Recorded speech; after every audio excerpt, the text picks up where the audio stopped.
दिल्ली बम धमाके में कश्मीरी डॉक्टर्स के मुलव्विस होने के बाद जम्मू कश्मीर में जो सूरत हाल पैदा हुई है उस पर सियासत गर्म हो गई है। इस मामले पर वजीर आला उमर अब्दुल्ला ने एक बार फिर तशवीश जाहिर करते हुए इसे अफसोसनाक करार दिया।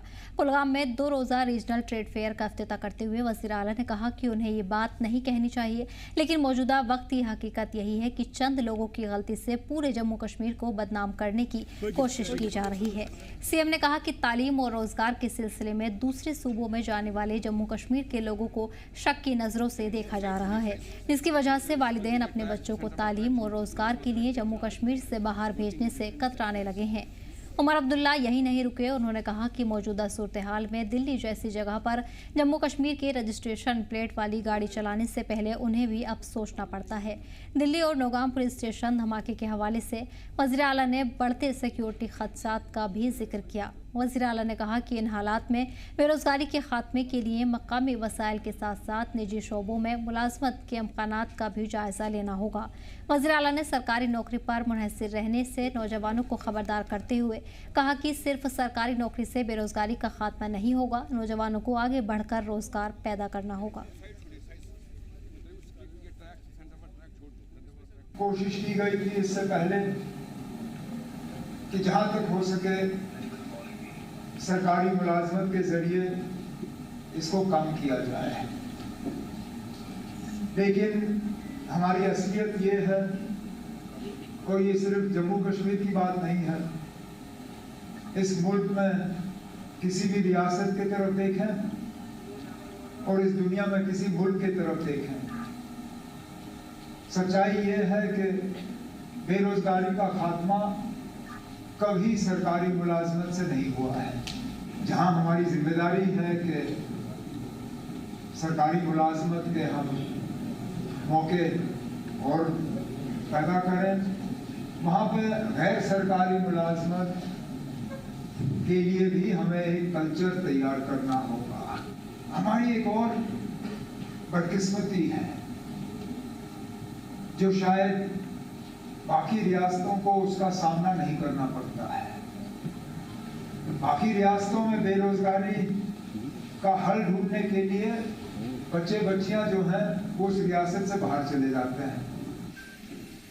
हमें शायद ये मौके नसीब नहीं होते हैं, और जो हालात बने हैं इन हालात में शायद माँ बाप भी अपने बच्चों को बच्चियों को यहां से बाहर भेजना पसंद भी नहीं करेंगे। तो जब हम यहां से बाहर जा नहीं सकते रोजगार हासिल करने के लिए, तो फिर हुकूमत की और ज्यादा जिम्मेदारी बन जाती है कि हम बेरोजगारी को कम करने के वसाइल जो है यहां पैदा करें।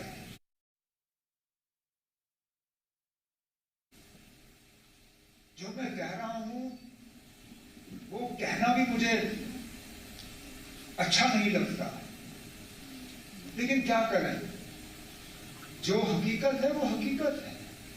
अब आप देखें दिल्ली में जो हुआ, चंद लोग उसके लिए जिम्मेदार, लेकिन एक ऐसा तासुर पैदा करने की कोशिश की गई कि इसमें हम सब जो है कसूरवार हैं, हम सब इसमें मिले हुए हैं।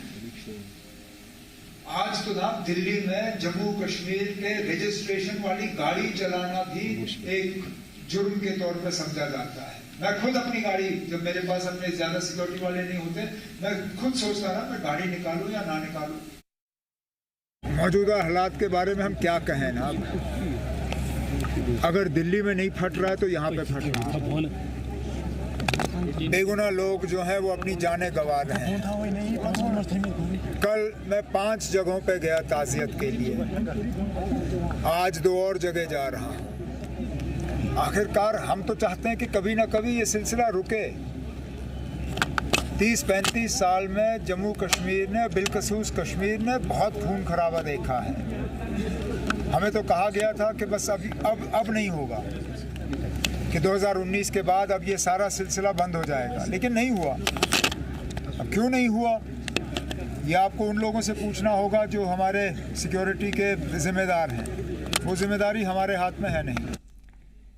दिल्ली ब्लास्ट को लेकर वज़ीर आला उमर अब्दुल्ला और पीडीपी सदर महबूब मुफ्ती के बयान पर वादी के सियासी माहौल में गर्मी आ गई है। बीजेपी की स्टेट सेक्रेटरी अनीता शांतपुरी ने आज पीडीपी लीडर इल्तिजा मुफ्ती के हालिया ट्वीट पर सख्त रद्द-ए-अमल का इजहार किया। उन्होंने कहा कि इल्तिजा मुफ्ती का तबसरा जम्मू कश्मीर की बदलती हकीकत को नजरअंदाज करती है। शांतपुरी ने जोर देकर कहा कि इल्तिजा को ये समझना चाहिए कि 2019 से पहले और 2019 के बाद का वक्त अलग है और अब हड़ताल, सड़कों पर तशद्दुद का दौर पुरानी बात और तारीख बन चुकी है। वहीं बीजेपी के सीनियर लीडर नमटी हाली ने पीडीपी और नेशनल कॉन्फ्रेंस पर सख्त हमला करते हुए कहा कि इन दोनों पार्टियों पर कई दहाई से लोगों के साथ धोखा, सियासी खेल और यंग जनरेशन को अदमे इम्तिहान में डालने का इल्जाम लगाया।